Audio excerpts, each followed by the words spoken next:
Hello, I'm Peter Murphy-Lewis, and welcome to I Love Chile TV's weekly newscast.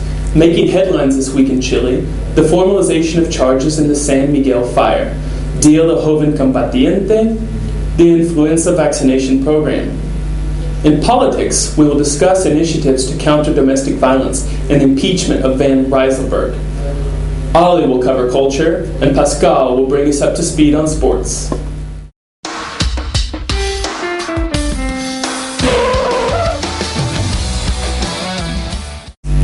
Three prison officers have been charged with homicide by omission over their lack of action during the San Miguel prison fire last December. 81 inmates died in the incident at the overcrowded prison located in Santiago. The three officers will remain in custody for 4 months while the investigation continues. During the hearing, it was alleged that they took up to 1.5 hours to raise the alarm over the fire. A further 5 wardens were formally charged with unlawful killing due to not fulfilling their responsibilities to ensure the welfare of the inmates. Dia del Joven Combatiente.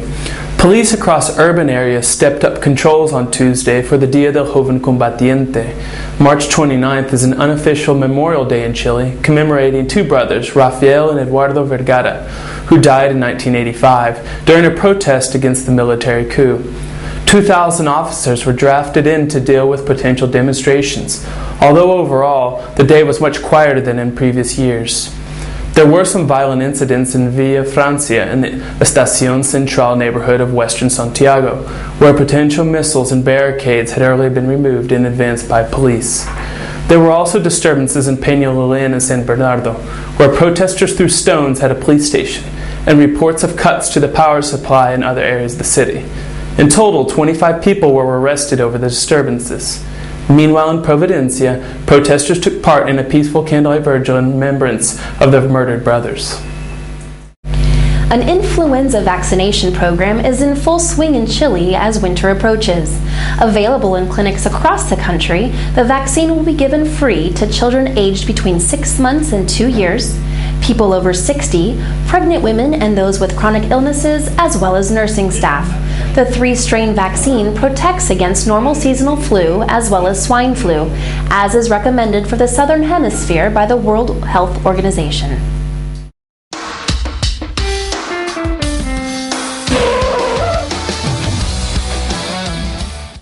Domestic violence. 2 new initiatives to help counter domestic violence have opened this week. The first is a free national helpline, which people who are concerned about domestic abuse can ring for confidential advice and support.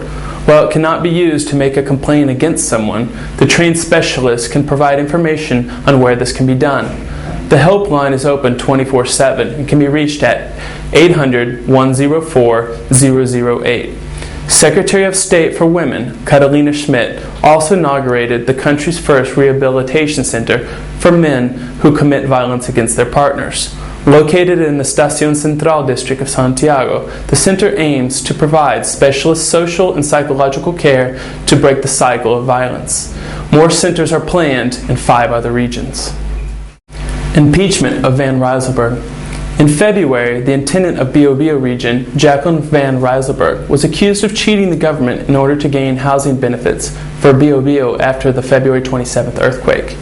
The main proof was an audio archive of a general political meeting where she said that, quote, "We will use the earthquake in favor of you all," end quote. The case has caused an ongoing investigation into whether there has been a false use of public resources. Moreover, it has resulted in disorder and confusion in the Chilean government that is now discussing a possible impeachment of Van Rysselberg.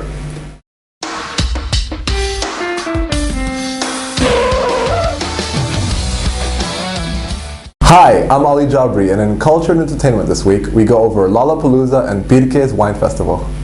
Thousands of rock and alternative music fans will congregate in O'Higgins Park in Santiago this Saturday and Sunday for the great Lollapalooza Festival.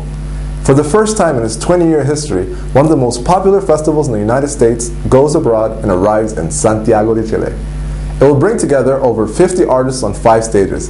Big names from around the world, including The Killers, Kanye West, and Fatboy Slim, will share the stage with top national bands such as Los Bunkers, Chico Trujillo, Anita Tijoux, and Father Muckers. If sitting on Saturday afternoon with a glass of wine in the beautiful countryside is more your thing, why not head out to Pirque Wine Festival tomorrow? Taking in some of the Chilean countryside's best features, the festival will include horseback riding, folklore, art exhibitions, handcrafts, great gourmet food, and of course, the best wines. Head on down to Parque Vicente Huidobro, just south of Puente Alto, outside Santiago. And finally, don't forget that the clocks are not going back this weekend after all.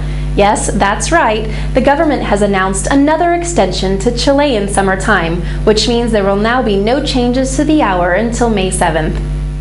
I'm Ollie Jabry, and I'll see you next week in Culture and Entertainment News.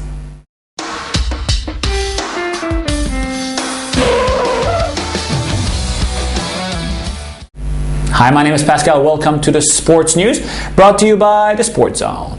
On the international football scene, well, coming from a great tie on Saturday against Portugal, the Roja is on a high after beating Colombia by a score of 2-0 on Tuesday. It was the national team's first victory under new coach Claudio Borgi.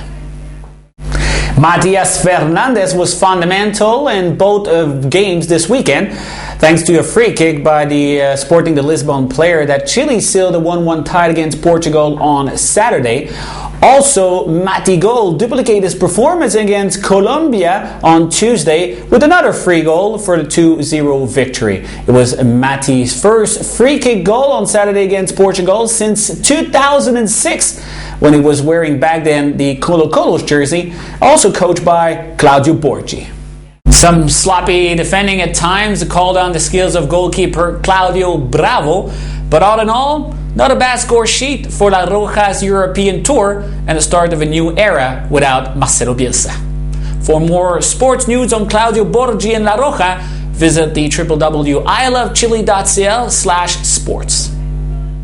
And in the Chilean soccer league, well, this weekend Colo-Colo and O'Higgins were playing their match in hands, and neither of them were able to close the gap with the leader. Huachipato inflicted Américo Gallego's first defeat as the head coach of Colo-Colo since he arrived with the club, with a 2-1 victory at the Monumental Stadium. And at the Teniente Stadium, well, Junior Fernandez scored twice to help Palestino beat O'Higgins by the score of 2-1. La Católica still on top of the Chilean league with 22 points, followed by La Calera with 19 and La U de Chile with 17. Colo-Colo still in 13th place with 10 points. Don't miss this weekend's matches. Audax Italiano will receive Colo-Colo in La Florida, and Unión Española will receive in Santa Laura, surprising Unión de La Calera. That's it for the sports news this weekend. We'll see you next week.